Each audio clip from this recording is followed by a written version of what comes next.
degenerates to the pulsing bowels of the dark sewer network. This is your host, Mystery Man, broadcasting live from the dripping underbelly where the rats whisper and the shadows fuck. Tonight, sewer chatters, you lucky filth eaters, we're dropping straight into Bigfoot Assault. Dim the lights, crank the static, and let the tape hiss. What you're about to hear ain't fiction, it's the kind of truth that crawls up your spine and lays eggs in your brainstem. Buckle in. Deep in the moon-rotted Cascades, Bigfoot lumbered through fog thick as spoiled milk. His massive frame crushed ferns that bled black sap underfoot. Hunger clawed his gut, but something else clawed deeper, an ancient itch behind his yellow eyes. He uprooted a strange glowing mushroom cluster growing from a lightning-split cedar, its veins pulsing like living circuitry. Spores exploded into his nostrils in a glittering cloud. The world tilted violently, colors screamed, and the trip began. Reality shredded like wet meat. Bigfoot's consciousness rocketed through fractal tunnels of screaming geometry, his fur standing on end as electric worms burrowed into his thoughts. He landed hard in the machine elf realm, a throbbing neon cathedral of chrome bones and liquid mirrors. Billions of tiny entities swarmed him, their bodies shifting between insectile metal and wet flesh, eyes like spinning clockwork. They chittered in frequencies that made his balls ache with cosmic dread. The elves danced around him in ecstatic spirals, their needle fingers tracing glowing sigils across his chest. One perched on his shoulder, whispering secrets of the universe in a voice like razor blades fucking glass. Bigfoot's mind fractured wider. Rage and wonder collided in his skull. He grabbed the nearest elf by its writhing torso, feeling its insides pulse like a terrified heart. The assault began in a frenzy of primal, godlike fury. He tore into them with teeth and claws, ripping chrome limbs that sprayed luminous fluid tasting of battery acid and childhood nightmares. One elf's head popped like a blister under his grip, revealing writhing circuits that sang dying hymns. He impaled others on jagged crystal spires, their bodies convulsing in orgasmic death throes. Blood and oil mixed in rivers that reflected infinite screaming faces.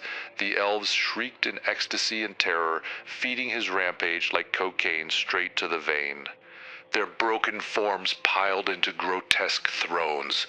Bigfoot roared, crowned himself with a tiara of still-twitching elf spines that wrapped lovingly around his skull.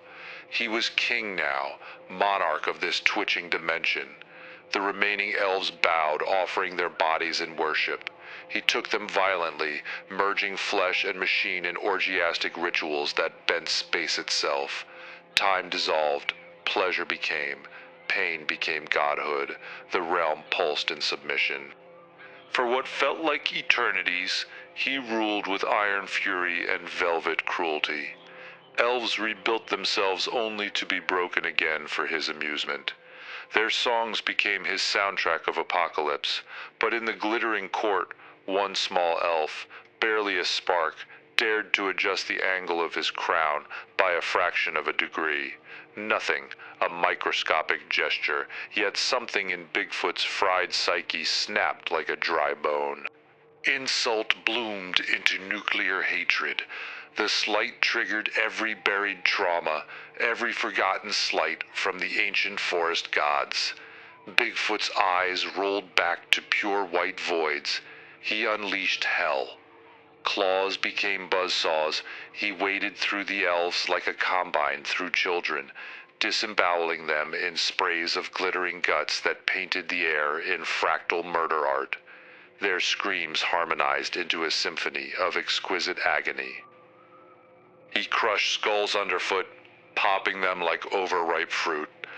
Elves tried to flee into mirror dimensions only to be yanked back and flayed alive, their metallic skin peeled in long shimmering strips.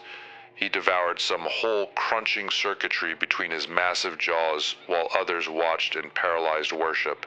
The realm turned red-black. Rivers of elf essence boiled. King Bigfoot laughed, a sound like continents splitting. The slaughter lasted days in elf time. When the last one stopped twitching, the machine realm began collapsing in on itself, mirrors shattering into infinite regret. Bigfoot felt the pull, the sickening yank back to baseline reality.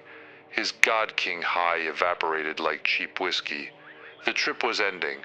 Consciousness spiraled downward through meat and memory, slamming him back into his hairy, exhausted body.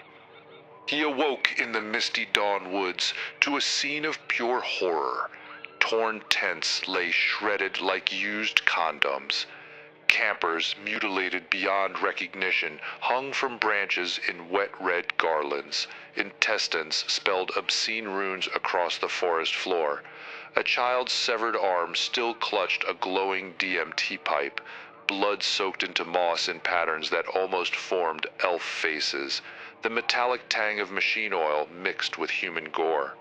Bigfoot blinked slowly, fur matted with blood and brain matter. Realization hit like a freight train made of guilt and mushrooms. Those weren't elves. Those were people, hikers, families, just meat trying to touch the divine. He rose on shaky legs, brushing chunks of flesh from his shoulders with a low, guttural moan that echoed through the silent trees. He stumbled deeper into the woods, stomach rumbling for real food now. Berries, maybe a deer. The high was gone, leaving only the hollow throne of madness behind his eyes.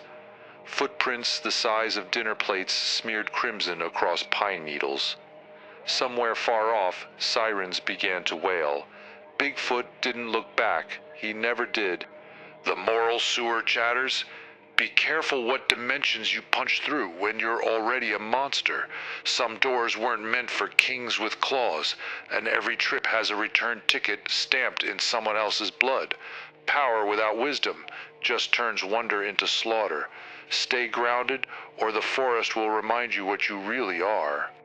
That's the end of Bigfoot Assault, you glorious night creatures. Mystery Man signing off from the Dark Sewer Network. Sleep tight if you can, sewer chatters. Thanks to the rats in the walls, and especially to Nick the Rat for keeping the signal alive in this beautiful shit pipe we call home. Good night, you beautiful degenerates. Stay weird, stay scared.